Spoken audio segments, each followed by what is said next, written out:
गुरु रामदास जी के 450 वर्ष और ज्योति ज्योति दिवस के 450 वर्ष के उपलक्ष्य में आयोजित किए जा रहे शताब्दी कार्यक्रमों के दौरान पंजाब के राज्यपाल माननीय श्री गुलाब चंद कटारिया ने आज गुरुद्वारा बौली साहिब श्री गोइंदवाल साहिब में मत्था टेका और आपसी सद्भावना व्यक्त की। राज्य में भाईचारे को और मजबूत करने की प्रार्थना की ताकि पंजाब अमन, शांति और प्रगति का प्रतीक बनकर उभरे। इस मौके पर मीडिया से बात करते हुए पंजाब के राज्यपाल ने कहा कि आज उन्हें इस पवित्र भूमि पर नमन करने का सौभाग्य मिला है। उन्होंने कहा कि सिख गुरुओं ने देश की धार्मिक संस्कृति को बचाने के लिए जो महान बलिदान दिया है, उससे केवल पंजाब ही नहीं बल्कि भारत का कोई भी बच्चा ऐसा नहीं है जो गुरुओं की इस महान परंपरा से परिचित न हो। उनके जीवन और दर्शन ने मानवता को निस्वार्थ सेवा के लिए प्रेरित किया है। उन्होंने कहा कि सिख गुरुओं द्वारा चलाई गई संगत और पंगत की परंपरा सामाजिक समानता का एक बड़ा उदाहरण है। यहाँ कोई भी जाति से बड़ा नहीं है, न ही पद से बड़ा है। सभी को एक पंक्ति में बैठकर याद करके लंगर लेना पड़ता है। उन्होंने कहा कि छोटे साहिबजादों के महान बलिदान, ऐसे महापुरुषों के बलिदान के कारण ही हमारे देश का धर्म और संस्कृति बची हुई है। उन्होंने कहा कि इस पवित्र स्थान पर नतमस्तक होकर उन्होंने प्रार्थना की है कि पंजाब राज्य अमन चैन के साथ आगे बढ़े और आपसी भाईचारा मजबूत हो। आज इस स्थान ते गुरुद्वारा बौली साहब जिथे धन धन साहब सतगुरु श्री गुरु अमरदास पातशाह जी का 450 साला ज्योति जोत रूप के विच मनाया जा रहा ते अज साहब श्री गुरु रामदास पातशाह जी का गुरता गद्दी दिवस की 13 ते 14 तरीक को श्रोमणी गुरुद्वारा प्रबंधक कमेटी समुचा सिख पंथ जिन्हां दे विच साडे निहंग सिंघां दीआं जथेबंदियां, साकार सेवा वाले महापुरुष और समुचिया संप्रदावां वो सारियां इकट्ठर होकर मना रही ते अज गवर्नर पंजाब वो चेचे तौर पर हाजिरी भरन आए। असीं बेनती तो उन्होंने की थी कि 16, 17, 18 3 दिन सतगुरां दी असीं शताब्दी दे पूर्व संबंध दे बड़ी अपने गुरमुख का समागम चल रहा, पर वो अज फिर कहते मैं हाजिरी जरूर भरनी। अज रझेवे भी से उन्होंने वो रझेवियां नूं कट शॉट करके अज इत्थे आके नतमस्तक होए और नतमस्तक नहीं होए बहुत वधिया उन्होंने आके महसूस भी किया कि गुरु घर की जी परंपरा पंगत ते संगत की आ, प्रशादा भी छकिया ते प्रैस नाल भी जिहड़े ओह विचार साझे कीते। सो उन्हां दी आमद दे उत्ते साडे सरदार बलविंदर सिंह जी भुंदड़ प्रधान श्रोमणी अकाली दल वो भी चेचे तौर पर पहुंचे। सारे साडे श्रोमणी गुरुद्वारा प्रबंधक कमेटी के मैंबर साहबान क्योंकि जिहड़ी सब कमेटी बनाई सी वो सारी पहुंची आ। सो सारियां दा धन्नवाद करना, गवर्नर साहब का चेचे तौर पर धन्नवाद करना। उस दिन साडे नाल दिन नहीं सी फिक्स होया, कहते यतन करूंगा, पर अज वो उदों उपराला करके इत्थे पहुंचे जोया भी उन्होंने धन्यवाद। गुरु गोविंद सिंह जी के जीवन के बारे में बहुत कुछ पढ़ने का मौका है। वो पहले हमारे पाठ्य पुस्तकों में भी होता था सारे देश में, और धीरे धीरे हमारे देश ने पाठ्य पुस्तक से उसको एक तरह से अलग किया। वो इस बात को साबित करता है कि अपने पंथ, अपने धर्म और अपने धर्म ग्रंथों की रक्षा के लिए जो भी बलिदान चाहिए वो देने को तैयार है। मैं सोचता हूँ उससे बड़ा बलिदान कोई लोग, चारों बच्चों को उसने इस धर्म पंथ के लिए समर्पित किया। और हम लोगों ने जो पढ़ा है कि फतेह सिंह और जोरावर सिंह इसके लिए धर्म परिवर्तन करने के लिए बादशाह का हुक्म था, इसको धर्म परिवर्तन स्वीकार करे तो इसको छोड़ दे, नहीं तो इसको दीवार में चुन दे।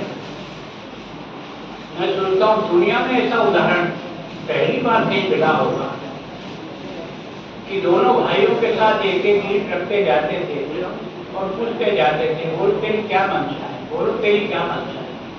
गीत रखते रखते जब छोटे भाई के गले में आ गई और बड़े भाई को बहुत अफसोस हुआ, उसके आंखों में थोड़ा सा पानी झलका है। छोटे भाई ने ललकार करके कहा क्या बात है, तुम्हारे मन में कायरता कैसे आई। उसने कहा भैया कायरता इस कारण से नहीं आई, मुझे इस बात का दुख है कि धरती पर तू मेरे से बाद में आया, लेकिन इस धर्म के लिए तू पहले जा रहा है, इसका मुझे मन में दुख है। तो मैं सोचता हूँ कि हमारे ये देश और धर्म और संस्कृति अगर बची है तो ऐसे श्रेष्ठ पुरुषों के जीवन के त्याग के कारण से, नहीं तो शायद पता नहीं देश में क्या होता क्या नहीं होता। आप इस सोचो कि इस प्रकार का अत्याचार, इस प्रकार का अनाचार की पराकाष्ठा, उसमें धरती पर किसी माँ ने ऐसा बच्चा पैदा किया जो इस संस्कृति को बचाने के लिए सब कुछ देगा। अब चाहे हमारे मेवाड़ में महाराणा प्रताप हो, चाहे शिवाजी हो, इन लोगों ने केवल और केवल राजकीय लड़ाई नहीं लड़ी, अपने धर्म और देश को बचाने के लिए उन्होंने जिस प्रकार का कष्ट भोगता है, वो यहाँ जब माथा टेकते हैं तो हमको भी विचार करना चाहिए कि वो इतना बड़ा दे गए देश को, हम भी तो कुछ देश को दें, हम भी तो देश को कुछ दे सकते हैं। तो मैं सोचता हूँ कि मैंने इस पवित्र स्थान पर मत्था टेक यही मांगा है कि मेरा यह प्रदेश सुख शांति अमन चैन से अपनी तरक्की करे, भाईचारा बना रहे और देश की सुरक्षा के लिए जो कुछ भी हमारे आजादी के बाद सैनिकों ने कुर्बानी की है उनको भी याद रखें। वो भी किसी माँ का बेटा होगा, वो भी किसी का पति होगा। सीमा पर आपकी और मेरी हिफाजत के लिए जान गंवा करके भी देश के तिरंगे को ऊंचा वो सब कुछ दे जाता है। अभी भगत सिंह जी का जुम्मा है, हमने देखा होगा देश को जगाने के लिए किस प्रकार का अपने आप को समर्पित किया जाता है।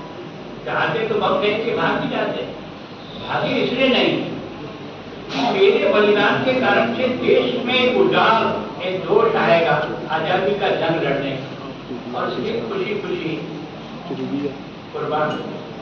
मैं सोचता हूँ, मैं भी यहाँ अरदास करके लिए प्रार्थना करता हूँ कि मेरे जीवन में सच्चाई, ईमानदारी, न्याय और सेवा, ये मुझे आपका आशीर्वाद मिले और मैं जनता के बीच में काम करूँ। आपके सभी बड़े बुजुर्गों का बहुत आभारी हूँ। आप जिस दिन आए थे कि 13 को हमारा 450वां दिन है, मैंने कहा यार पता नहीं आपका कौन सा दिन है, तो 16 तारीख, मैंने कहा 15 और 16 को मैं वापस उदयपुर चले जाऊँगा, संभव नहीं होगा। तो उनका ठीक है 13 से शुरू होगा। तो आज आपको मैं बहुत धन्यवाद करता हूँ जो आप सब लोग मेरे यहाँ आए और मेरे को ये अवसर मिला है। मैं आपको ईमानदारी से कह रहा हूँ, मैं अपनी पूरी ताकत लगा करके ईमानदारी से न्याय के साथ पंजाब की और यहाँ की जनता की सेवा करूँगा। बस यही अरदास करके मैं जा रहा हूँ। अब आप सब बुजुर्गों के आशीर्वाद मिले ताकि मैं अपने काम को आगे ठीक तरह से बढ़ा सकूँ। आप सबका बहुत बहुत धन्यवाद। सर अभी आपने यार भाई मनाया पर एक विषय है जो प्रधानमंत्री जी से कई बार बात किया है, विधानसभा के विरुद्ध है, राज्यसभा मेंबर बोल चुके हैं, सिखों के खिलाफ जो हेट स्पीच होती है सोशल मीडिया पर, उसके में आपको इनिशिएटिव लेंगे कि आपने अभी क्या अनुमान रहना चाहिए बलिदान की बात की सिखों के आपने तो इस प्रकार के शरारती लोग हैं, कानून के तहत उनके विरुद्ध कार्रवाई होनी चाहिए, इसको कोई ना नहीं करता। मतलब इसमें कहाँ तक पहुँच पाते हैं कि अलग अलग जगह की अलग अलग स्थिति हो सकती है और इस विचार से कोई असहमत नहीं हो सकता, चाहे वो सिखों के प्रति हो चाहे किसी भी धर्म के श्रेष्ठ पुरुषों के खिलाफ अगर अनर्गल बात करता है तो निश्चित रूप से उनके विरुद्ध कार्रवाई होती है, होनी चाहिए। साबका गवर्नर के पास प्रधानमंत्री जाते थे बंदी सिखों की राय की आई के लिए, अभी कुछ आपके साथ का विचार हुआ है कि बंदी सिखों की राय सामान्यतः जो हमारे अधिकार क्षेत्र में है वहाँ तक तो हम जा सकते हैं, जो हमारे अधिकार क्षेत्र में नहीं है उसमें जाने के लिए हमको इजाजत है।